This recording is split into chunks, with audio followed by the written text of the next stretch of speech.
So there's a trend called digital raw dogging. It's been all over TikTok, and it's evolved from a quirky flight challenge into a full-blown Gen Z wellness movement.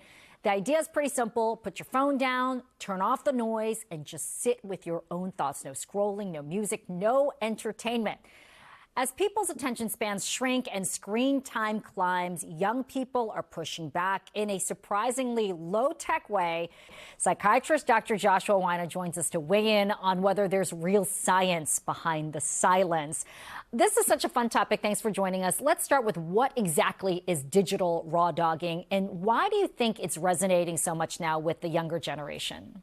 I think you described it perfectly. So you're just putting that phone down and you're allowing yourself to just sit and think.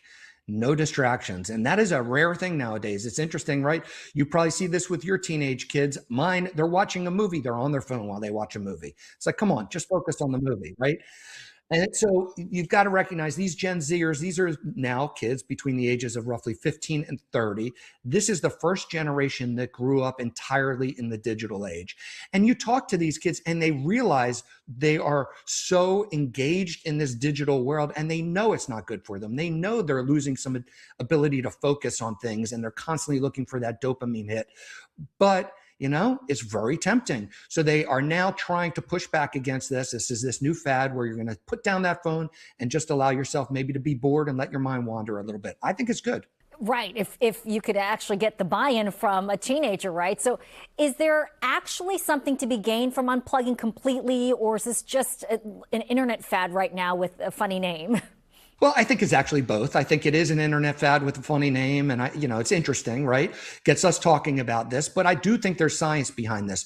When you are just calm and relaxed and allowing your brain to just wander, you're activating something called your default mode network. And this is just these areas of the brain that are connected that allow you to have more creativity and think about things from a different perspective. So if you're not engaged in actively trying to do something like scrolling, you are opening up other areas of your brain. And there's a lot of good that comes from just allowing yourself to feel and think. We need to be thinking about things like, am I happy with my life? Do I like my job? What can I be working on? How can I better myself? How can I think about this problem in a more creative way? What about the comparison to more structured mindfulness practices, the ones that we know, such as meditation? Are they achieving the same thing?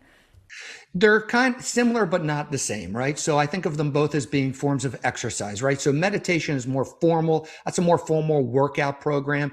Digital raw dogging is more like, I'm just going to go for a walk and see what happens. So when you're meditating, what you're trying to do is you're trying to focus on one thing and block out all thoughts. You're just focusing primarily on breathing. And that's a way to train your brain to have a little bit more control of the way it works. Digital raw dogging is more, I'm just going to sit and think. So it's much less structured, a little easier. Both serve their purposes, but both are good for you. Interesting to see what they'll be thinking about once they have that time. So there are people who find silence uncomfortable or anxiety inducing. What would you suggest for them? It might sound harsh. I say, suck it up. Right? So anything that you're not used to doing is going to feel uncomfortable. It's going to be weird. If you're constantly used to being engaged and on your phone and having something going on, it's going to be uncomfortable. Sit with it. Allow yourself to think and feel. And it's going to get easier. And I think that a lot of people need to recognize that just because you're having some sort of negative emotion, it's not a bad thing all the time, right?